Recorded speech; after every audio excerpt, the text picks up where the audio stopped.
welcome back to Onyx Recaps. Today we will talk about the movie Tale of Tales released in 2015. But before starting that, there are three different stories. The first story is about a king and queen who live in a kingdom called Long Trellis. At first, it seems like they are happy, but we soon learn that the queen can never have children because of a rare medical condition. The king tries to make his queen happy by inviting circus performers to the palace, but the queen becomes upset when she sees that one of them is pregnant. She smashes things in her room and the king promises to do whatever it takes to solve her problem. A necromancer arrives at the castle and says he can help the queen get pregnant. The king reminds him that others have tried and failed, but the necromancer insists that it depends on how much the king is willing to do for his queen. The king agrees to do whatever it takes, so the necromancer says he can help. He explains that nature must be in balance, and if the king wants a life, he must sacrifice one. The king and queen agree to help, and the necromancer tells them to capture a sea monster and use its heart to cure the queen's illness. Then, a pure and unmarried lady must prepare the heart for the queen to eat, which will make her pregnant. The necromancer promises that this will work. The king agrees to hunt a sea monster for its heart to cure the queen's infertility. He successfully kills the monster but gets fatally injured and dies after removing the heart. The queen brings the heart back to the castle,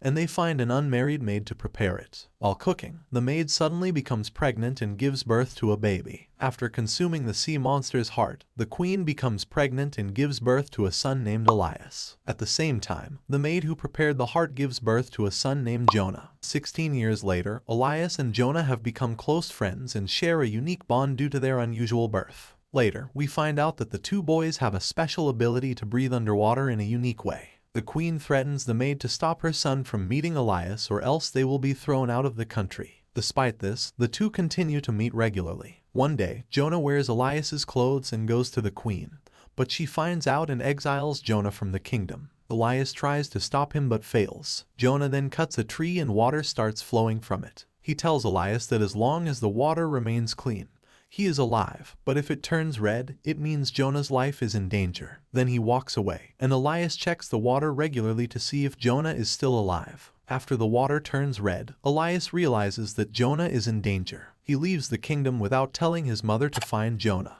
He eventually finds Jonah's house, where he learns that Jonah has gone missing. Elias goes out in search of Jonah, while the queen becomes more and more worried about Elias. She goes back to the necromancer, who tells her she must make a living sacrifice if she wants her child to return. Meanwhile, Jonah is injured in a cave, and a flying creature tries to attack him. Elias hears Jonah's scream and finds him. He kills the creature with his sword. In the story, Elias becomes the king of a kingdom, but he doesn't know that the creature he encounters is his own mother. There is a king who likes to be around many women and drinks a lot. He hasn't found a queen yet, but he can marry anyone he wants because he is rich and powerful. Two old sisters named Dora and Emma live near the palace. Dora is selfish, while Emma is honest. They have nice, young-sounding voices even though they are getting old. One day, the king hears Dora singing and falls in love with her voice. He wants to meet her, but the sisters are scared because they don't want the king to see how they look. Dora asks the king to come back in a week so she can feel more comfortable. In the next scene, the sisters try to make their old fingers look young and pretty. Dora uses herbs but it doesn't work, while Emma's finger looks nice because she kept it in her mouth for many days. After a week, the king comes to visit and Dora shows Emma's finger instead of her own. The king thinks he has found the woman he loves, but the sisters are worried because if the king finds out the truth about their age, he might punish them. Dora proposes a condition to sleep with the king in total darkness, and he agrees. During the night, a guard comes to take Dora to the king's room. In the morning, the king realizes that he slept with an old and ugly lady and gets angry. He orders his guards to throw her out of the window. However, she survives the fall and a witch arrives, changing her into a beautiful young lady with long hair. The next day, the king falls in love with her and decides to make her the queen. Dora doesn't know how she became young but invites her sister Emma to her wedding. Emma is still shocked and asks Dora how she became young. Dora sarcastically says she peeled off her old skin.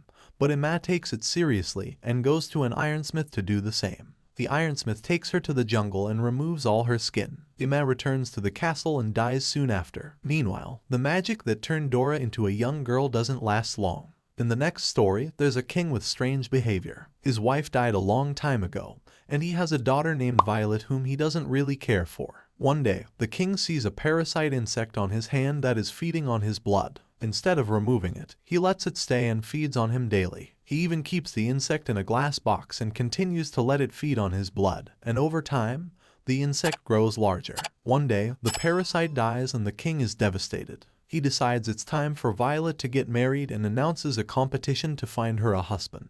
Violet is happy but a little disappointed as she wanted to find a husband on her own. He displays the skin of the parasite and offers to marry Violet to anyone who can guess its name. Many people fail, but a strange ogre smells the skin and guesses correctly. Violet is devastated and tries to kill herself by jumping from the roof. Violet doesn't want to go, but the king convinced her. The ogre takes Violet to a faraway place, and she feels sad and cries for many days. One day, she sees another lady on a nearby mountain and asks for help. The lady promises to come back the next day with her family to rescue Violet. The next day, the lady and her family come to save Violet, but the ogre arrives too. They manage to cut the rope and the ogre falls down. Later, the ogre finds the family and kills them one by one. The ogre then chases Violet into a cave and begins to hug her. In the story, after the ogre takes Violet away, she manages to kill him with a knife when he gets distracted. Violet returns to the palace with the ogre's head and shows it to everyone, saying that he was the husband they chose for her. She becomes the queen, and the movie ends. If you enjoyed this video, please subscribe for more content like this and hit the like button to support us. Leave a comment if you want us to review your favorite movie. Take care until next time. Thanks for watching, like and subscribe for more recaps.